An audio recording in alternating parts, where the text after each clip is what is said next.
Thanks very much, Cameron, for inviting me back and also for pronouncing my last name perfectly. Three very difficult letters, apparently. I'd like to talk about the SGC open access model and how in our parasitology group, our parasitology research, we actually applied an open access model. So a little bit different changes of speed from the last two speakers. But before I actually get into the meat of my presentation, I'd like to just mention that I'm looking for excellent postdoctoral candidates with a strong background in protein biochemistry or parasitology, preferably someone who is on the verge of graduating from their doctoral research. You don't need to have a crystallography or structural biology background. We can teach that, but I'm looking for essentially good young scientists to help us with some of our research. Just a bit of an intro to SGC. We've been around since 2004. We celebrated our 10-year anniversary roughly exactly 2 years ago. Basically, our premise hasn't changed much. We use a high throughput sorry, that jumped a little bit too fast. High-throughput structural and chemical biology platform to address disease-relevant problems. What does that mean? Well, specifically, I think particularly our platform is very helpful for target identification and validation, which is a very difficult problem, as I think many of you would agree. Today, we have labs in the UK, specifically Oxford, Canada, US, Germany, Sweden, and Brazil. So we've expanded a fair bit in the last 2 years. The two largest labs are based at University of Oxford and the University of Toronto, and I come from Toronto, Canada myself. We're funded by a number of public and industrial partners. At each location, the local government, either at the very regional level or at the federal or national level, provide funding to that local lab.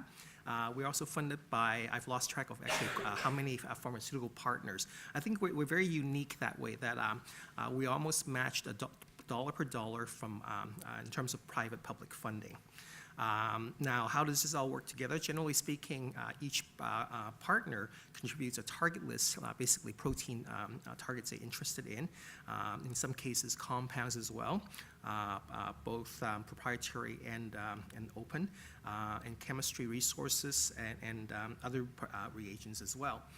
Primarily, we're seen as being very helpful in pre-competitive research. This is why so many pharma partners can coexist in working with us. We're very good at determining three-dimensional structures of proteins. We've also become quite good at generating chemical probes, what we consider high-quality chemical probes, and that leads to a strength in target discovery and validation. Generally speaking, our partners ask us to focus on disease-relevant proteins, high-impact families involved in cancer, epigenetics, and of course, parasitology.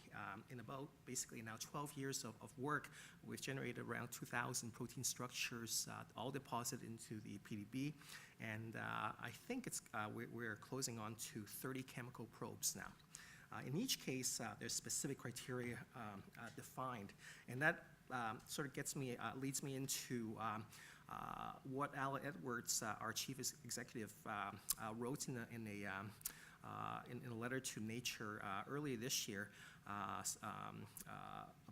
what the guiding principles of SGC are, and they can be summarized in these 8 points, which I think are basically describe in the essence of our open access model. First of all, we have formal, numerical, and challenging milestones. Some people would think that's contradictory to what a scientific research should be about. We should go where the science leads us. But surprisingly, we have specific numerical milestones, specifically how many structures after a certain period of time, and that has worked for us. We used to joke in the first 3 years of SGC that, okay, we're supposed to produce 350 structures in 3 years. So we'll work hard for the first 2 years, and then we'll put our resume together in the third year, and then move on. But surprisingly, we actually exceeded that objective, and we've continued to do that ever since. Now, our milestones generally have very specific published quality criteria. Structures have statistical criteria that they must meet before they're counted as an actual structure. Same thing for chemical probes, very specific biochemical, chemical, and cellular criteria that they must meet. We, working as scientists at SGC, agree to share data openly. That means we deposit our structures and release them before publications come out. And of course, in cases where pharma partners involved, there's an agreement for a certain period of time before data is disclosed, but we don't ever withhold data for years on end before releasing it. There's independent oversight before sharing the data. So in other words, it's not just a case of, hey, I've got the latest results, let's just dump it out in the public, because sometimes that actually can be detrimental. So we have multiple scientific committees, each committee made up of experts in a specific area, for example, structural biology or chemical biology, in certain cases, infectious diseases, taking a look at whether we have met certain criteria before we release the data into the public. We believe very strongly in public ownership, in part because we are roughly 50% funded by governments around the world. So what this means is that whatever we produce that are not bound by ownership of pharma partners, we share it as openly as we can. So if you send me an email asking me for DNA, proteins, or compounds, and that we're allowed to share, we generally do. We also actually have commercial partners who help us in making sure that the reagents we produce as well as the data we produce get out there as well. For example, the plasmids that for the structures, for the proteins of the structures that we produce, you can find most of them with Adgene. Collaborations are essential for us. In fact, there are very few projects we work on where there are not key collaborations. We believe very strongly that we're not experts in more than a couple of areas, so we want to work with best class in every endeavor. And that all the above points is something that SGC scientists believe in completely. We also have a very strong governing body, usually with at least one representative from every major funding partner. They're not just sitting there on a board, just to have a seat on the board. They actually are very engaged in helping shape what SGC is about, and I think that's very important to help us produce the results that we have. As mentioned before, we have typically reached or exceeded every milestone in every phase of SGC. We're now entering the fourth phase of SGC now. And we try to share data as quickly as we can after it has been reviewed and approved by a scientific committee. So that means structures in the PDB, compounds in the PubChem with associated assay data. And very recently, we've introduced a new concept called TEPs, Target Enabling Packages, which you'll start seeing soon. The idea is in some cases, we may not have chemical probes yet. We perhaps have a structure that is not truly completely novel, and yet the whole process of generating a protein, the structure, and finding initial chemical matter may be something that is helpful to somebody else's research. It might not be ready for a major high-impact paper yet, but it's something that if we put in a standard format out there, it can help you or somebody else with their particular research. All that sharing has not stopped us from publishing fairly prolifically. I think in total now we're closing on to something like 900 peer-reviewed publications, close to 10% of which are in fairly high or quite high impact journals. We've helped pharmaceutical companies identify and validate novel targets, helping and leading to initiation of a number of novel or new drug discovery programs. But the most important thing I'd like to mention is that, and this is mentioned to us repeatedly by our pharma partners, is that our structure, our guiding principles make our data, our results reproducible, and that's really important. So taking a look at how we actually practice it in parasitology. So we use structural and chemical biology to basically help us and help our partners identify new antiparasitic drug candidates. And sorry, the animation going from the Mac to Windows hasn't worked very smoothly. So specifically in my group, we work on expressing, purifying, and crystallizing recombinant parasitic proteins. We develop assays. We screen against various focus chemical libraries. And recently, there's been quite the chemical surge, probably starting about in 2010.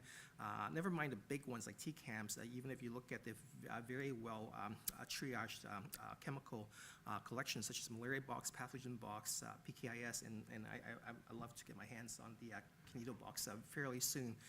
That helps us chemically characterize, profile our proteins of interest. And of course, we use structural biology as a major characterization tool. What is, I believe, often underestimated in terms of importance and effort is actual proper biochemical characterization as well.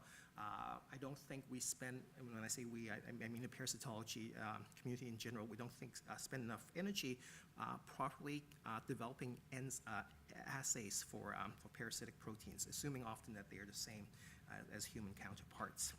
I won't go through the list of diseases of interest, but suffice it to say that we are interested in quite a few of them. Just a quick, it's difficult for me to do a presentation without showing off some structures, so just a quick look at them. Couple years ago, I think about 3 years ago now, we were awarded a grant from the Bill and Melinda Gates Foundation to do structure-guided drug discovery on malaria and TB. So this is really SGC's first true direct effort in drug discovery. The idea is to, again, working on our collaboration model, find the best-in-class collaborators around the world in every area important in anti-parasitic, or in this case, TB drug discovery research, work with them to identify and characterize early drug leads for TB and malaria.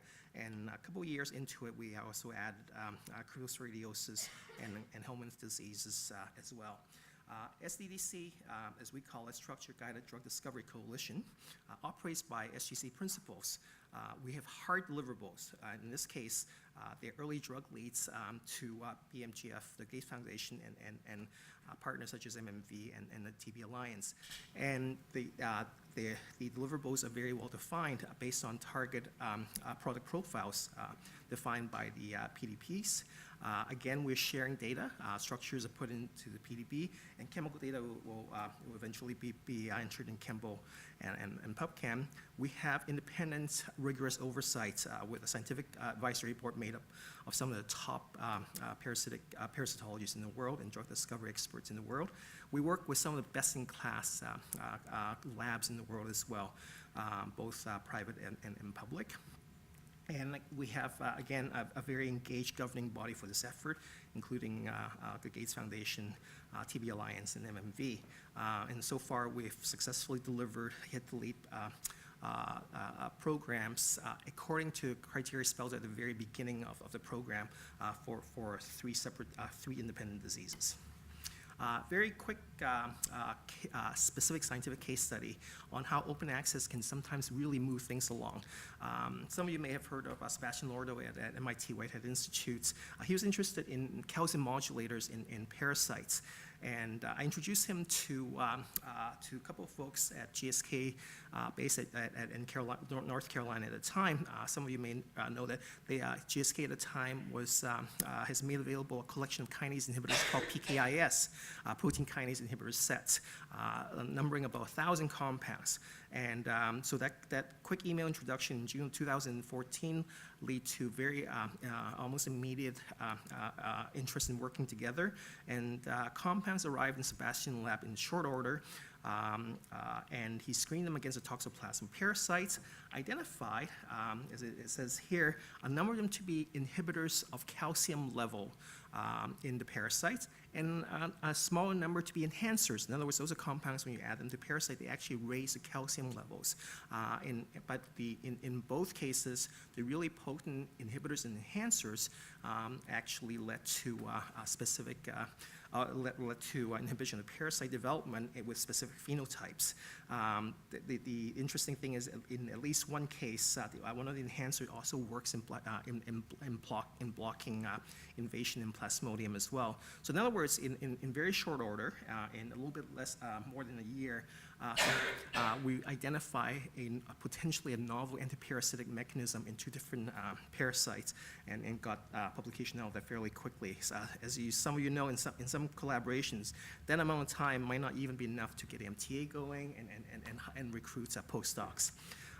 So to sum up, basically, I believe very strongly that perhaps there's no other area where open access and collaborations could mean as much. I mean, if we don't work together in an open sharing manner for neglected infectious diseases, where else are we going to do it? But we believe very strongly that open access shouldn't hinder collaborations. It should actually reduce friction if it's done correctly between partners who are open to working together. But it's very important that we shouldn't think of open access as a matter of, hey, I finished my experiment, take a look at my the latest results immediately.